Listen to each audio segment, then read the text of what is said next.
If you think you've heard every cheating story, listen closely because mine happened at a funeral. My husband confessed he slept with my dying mother to comfort her, and instead of my family tearing him apart, they turned on me like I was the villain for being devastated. Picture this, her casket 10 feet away, 40 people watching, and my father telling me to control myself after the confession. Yeah, it gets worse. Let me set the scene for you, because this is one of those moments where your brain starts buffering like a cheap Wi-Fi connection, and you're just standing there frozen, staring, hearing words but not understanding them. I'm Alina. I'm 34. My mother is in a casket 10 feet away. 10 feet away. Her flowers are still fresh. The funeral home smells like perfume and grief and those weird little mints they keep at the front desk. And my husband, Trevor, decides this is the moment to come clean. Not at home, not in private, not in therapy, not in some quiet, controlled setting where I can fall apart without strangers watching. No, he chooses the funeral home during the service in front of my dad, my sister, my extended family, 40 people who are suddenly staring at us like we're the entertainment between the eulogy and the burial. He's crying, like not fake sniffles, full tears, shaking hands, voice cracking. Elena, I'm so sorry. I need to tell you the truth. I can't keep carrying this. And my first thought is literally, oh my God, did he steal from her? Did he mess up her insurance paperwork? Did he do something with her medication?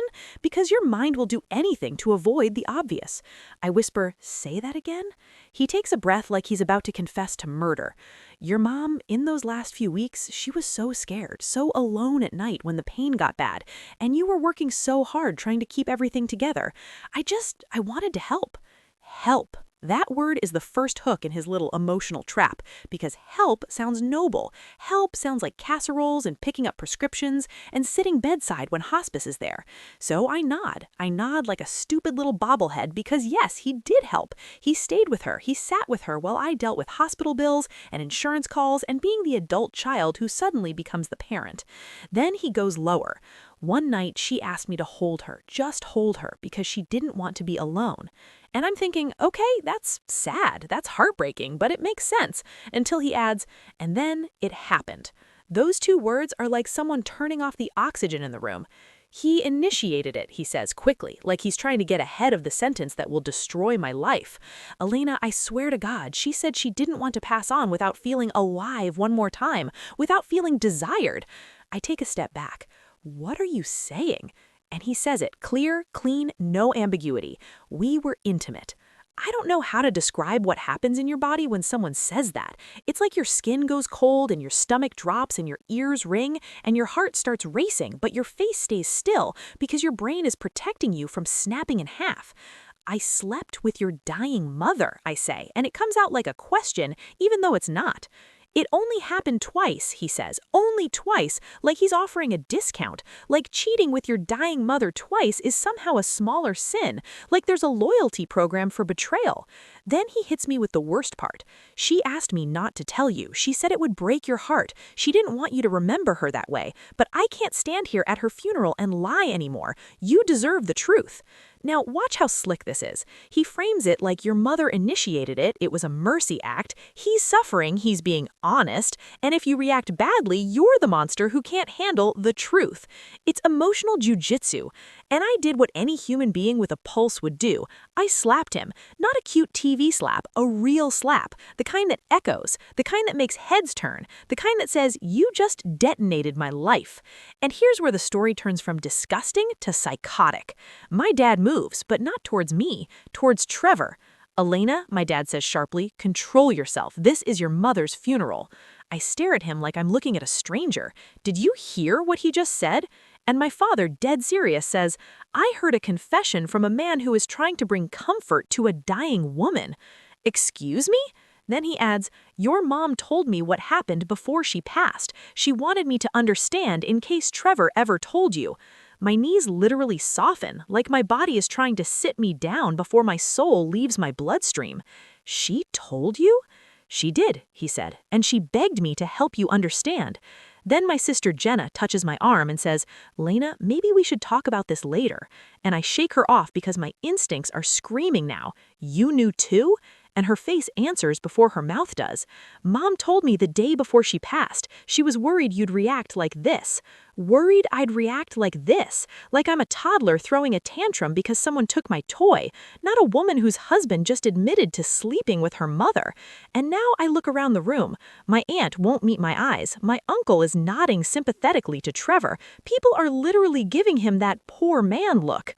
You know that look, the one people give when a guy made a mistake and everyone pretends it's somehow a tragedy for him. It's like watching a jury decide your pain is inconvenient. I say, you all knew. And someone, my cousin Lydia, says softly, honey, try to see it from your mom's perspective. She was dying. And my aunt, Patricia, bold as sin, stands up like she's about to preach.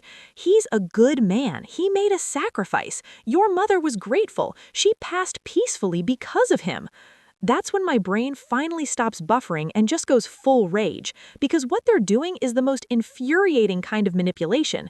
They're taking something vile and wrapping it in moral language so you can't fight it without looking heartless.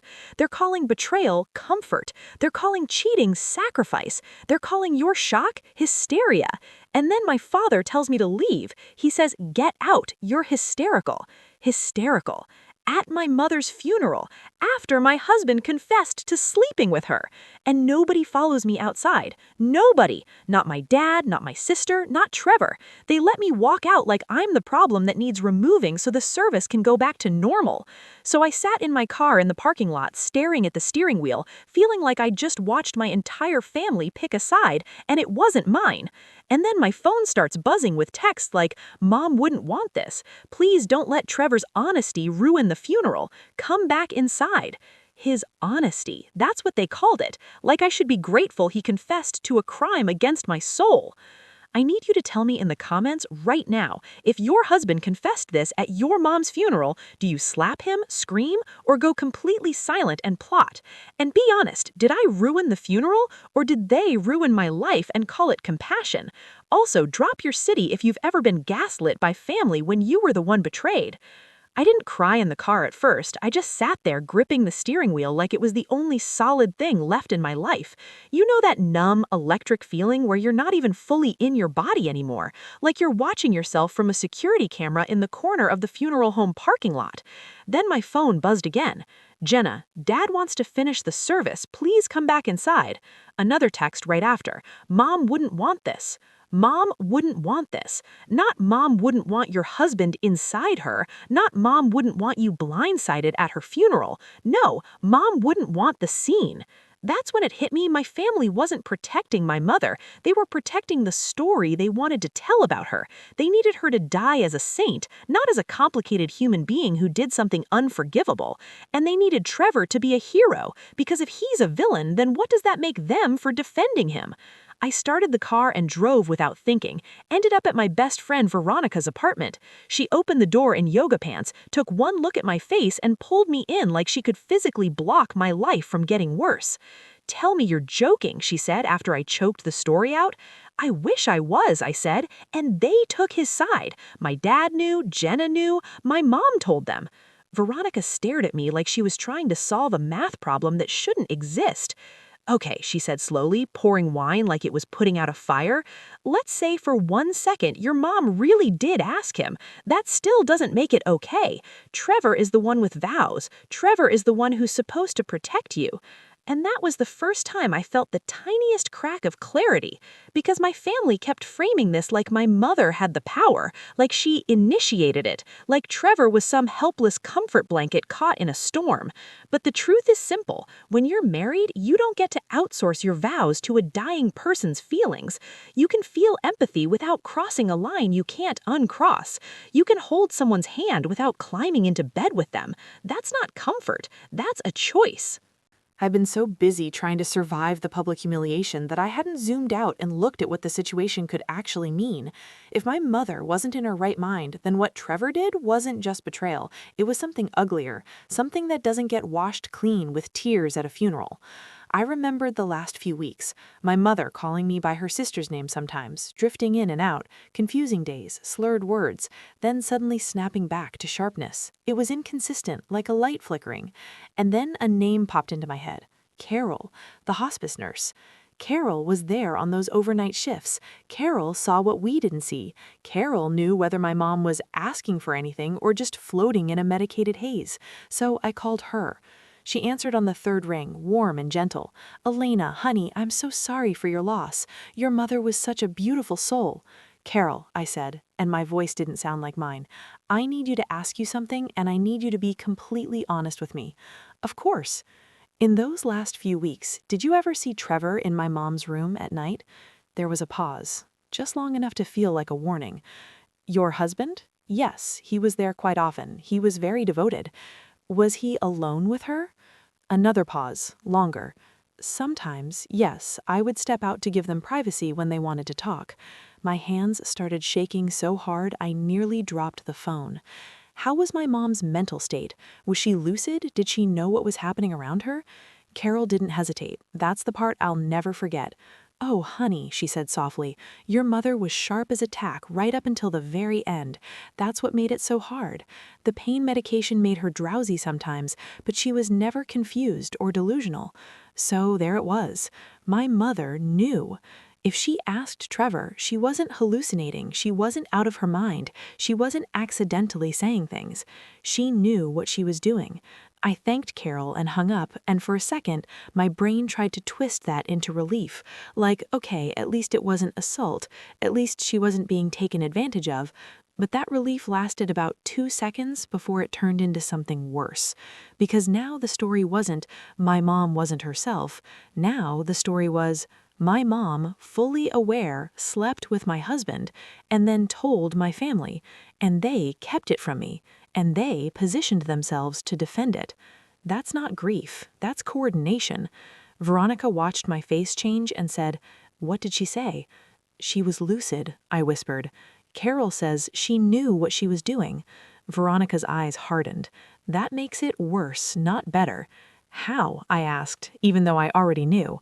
"Because now it's not just Trevor betraying you, it's your mother choosing to do it, and your family choosing to protect it." That's when my body reacted, like it finally caught up to my brain.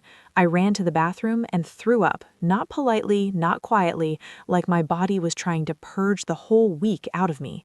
Veronica held my hair back and didn't talk because sometimes silence is the only respectful response to a betrayal that big. When I could breathe again, I sat on the bathroom floor and said the question that kept clawing at my chest. "I don't understand. My mom and I were close. We talked every day. Why would she do this?" Veronica didn't sugarcoat it. "I don't know," she said, "but dying doesn't turn people into saints. It turns them into themselves, louder." That line hurt because it felt true. My phone wouldn't stop buzzing. Jenna, my dad, Aunt Patricia, Uncle George, all of them repeating the same script like they'd rehearsed it. "You're overreacting. You need to understand. He made a sacrifice. She died at peace. Why are you making this about you?" That last one was the sharpest knife, because it is about me. It's about my life, my marriage, my mother, my trust, my reality.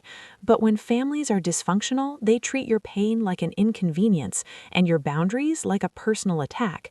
Around 6 p.m., Trevor texted, "I love you. I know you can't see it now, but everything I did was out of love for your mother and for you.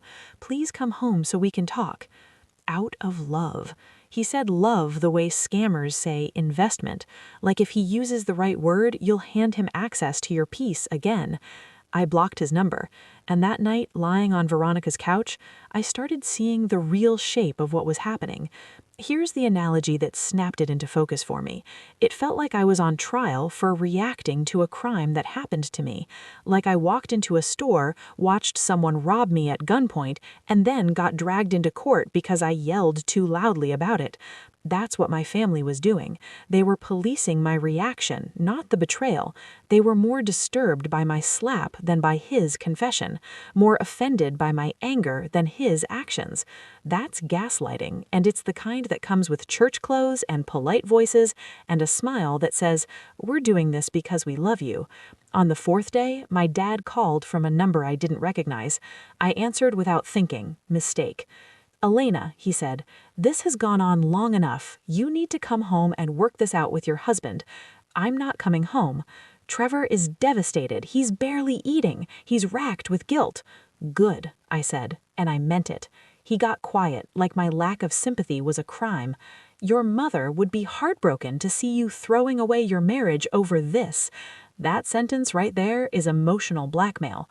Notice the trick. He didn't say over cheating. He said over this, like it's some unfortunate accident, like Trevor tripped and fell into my mom twice. My mother is the reason my marriage is over, I said, and my dad's voice went cold. You're being selfish. Selfish because I won't stay married to the man who slept with my mother? And that's when I realized what could go wrong next and why this moment mattered so much. If my family could take Trevor's side here, then they could take his side anywhere, in divorce, in custody if we had kids, in reputation, in community, in money, in who gets believed. Because they had already decided the narrative. Trevor is a suffering hero, my mother is a grateful angel, and I am the unstable daughter who can't handle sacrifice. So I made a decision that night. Not the final decision, not yet, but the first strategic one. I stopped trying to make them understand, and I started trying to find the truth. Because here's what I couldn't shake. Trevor's story was too polished, too emotionally perfect, like it had been rehearsed, like it was designed to win sympathy. And when someone destroys your life but somehow walks away looking brave, that's when you stop listening to their words and start watching their patterns. So I did what every woman eventually does when her reality starts cracking. I went quiet. No arguing, no defending myself, no trying to convince my family. I stopped responding, and instead of asking questions out loud, I started answering them in private. Here's what mattered in that moment. Trevor confessed publicly, not privately. He framed himself as selfless. My mother had conveniently approved his version, and my family was already preloaded to defend him. That doesn't happen accidentally. If you're interested in this topic, type interested in the comments, and don't forget to subscribe. It only takes a second, but it helps the channel a lot. My mother's illness wasn't the reason he cheated, imagined. It was the reason he stopped. Not because he suddenly grew a conscience, because the situation became inconvenient. Did he mention anyone else? I asked. She hesitated. He talked about an ex he stayed close with, she said slowly. Called her his person, said she'd always be his person. I assumed he meant before the divorce, but now. She didn't finish the sentence. She didn't need to. I thanked her and hung up, and I just sat there, because that was the moment Trevor's entire narrative collapsed. He didn't sleep with my mother because he was consumed by compassion. He slept with my mother after his affair blew up in his face, after my mother caught him, after she held his secret in her hands, and suddenly everything made sense. Why he disappeared from Bridget's life overnight, why he became obsessively devoted to my mother, why he agreed to something no sane person would agree to. This wasn't about comfort. This was about damage control. My mother had leverage, and Trevor had no spine. So instead of coming to me and telling the truth like an adult, he let a dying woman dictate his penance. And instead of choosing integrity, he chose survival at my expense. I went back to Veronica's and told her everything. She didn't sugarcoat it. So let me get this straight, she said. He cheats, plans to leave you, gets caught, gets trapped by your mother, then confesses in a way that makes you look insane for reacting, and your family applauds him? Yes. She stared at me. Your mother didn't protect you. She protected her legacy, and Trevor didn't sacrifice anything. He just avoided consequences. That sentence rewired something in my brain, because that's what everyone kept calling it, a sacrifice. But a sacrifice implies consent. Trevor didn't consent, he complied. And compliance under threat isn't noble, it's cowardice. And suddenly I stopped seeing him as the tragic figure everyone else saw. I saw him clearly. A man who cheated, a man who lied, a man who planned to abandon me, a man who only told the truth when silence was no longer an option, and a man who let everyone believe I was heartless for not swallowing it. That's when the final question formed in my head. If my mother orchestrated this to trap him and Trevor went along with it to save himself, what exactly was I supposed to do? Stay married out of obligation? Perform forgiveness to protect a dead woman's plan? Become the warden of a prison I never asked to run? No, I wasn't going to be anyone's collateral damage. But before I could make my next move, I needed to hear one last thing. Not from Bridget, not from my family, from the one person who knew exactly how much control my mother had those final weeks, the hospice nurse. Because if my mother truly pulled the strings here, then this story was about to get even darker. Be honest in the comments. Does Trevor look like a victim to you anymore, or just a man avoiding consequences? And I want to know, if you found out your parent manipulated your marriage to protect you, would you forgive that? Comment, "This changes everything," if the other woman's story flipped your perspective. There's a moment in every story like this where the truth stops being shocking and starts being clarifying. Not louder, not messier, clearer. That moment came for me in a quiet coffee shop across from the hospital, sitting across from Carol, my mother's hospice nurse, the woman who saw everything, the woman with no loyalty to my family politics, no emotional stake in defending anyone, just facts. She took one look at my face and said, "You already know, don't you?" "I know there was an affair," I said. "I know my mom found out. I know Trevor didn't suddenly become a saint. I need to know how much control she actually had." Carol didn't answer right away. She wrapped her hands around her coffee like she was grounding herself.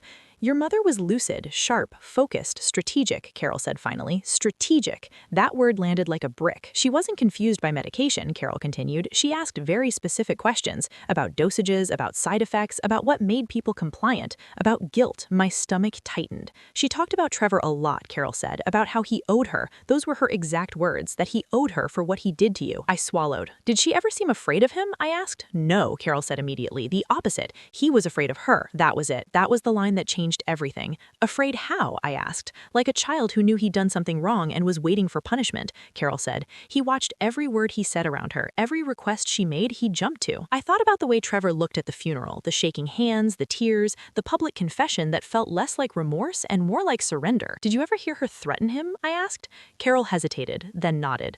"One night," she said slowly, "I walked back into the room earlier than expected. The door was closed. I heard my mother telling him that if he didn't do exactly what she asked, she'd tell everyone what kind of man he really was. She said she'd make sure he never walked away clean." My chest felt hollow.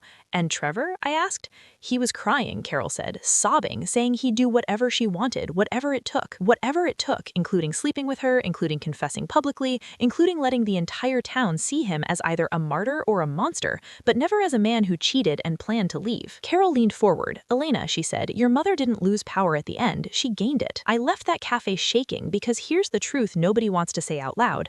My mother didn't just want to protect me, she wanted to control the outcome. She didn't trust me to survive betrayal, she trusted herself to prevent it, and in doing so, she turned my marriage into a chessboard. Trevor was a piece, my family was a shield, and I was the prize that never got to choose the game. I confronted Jenna that night. She didn't deny it. "She told me everything," Jenna said. "The affair, the divorce papers, the ultimatum, and you were okay with that?" I asked. "She was dying," Jenna snapped. "She was furious. She was terrified. She didn't want you destroyed, so she destroyed my agency instead," Jenna said.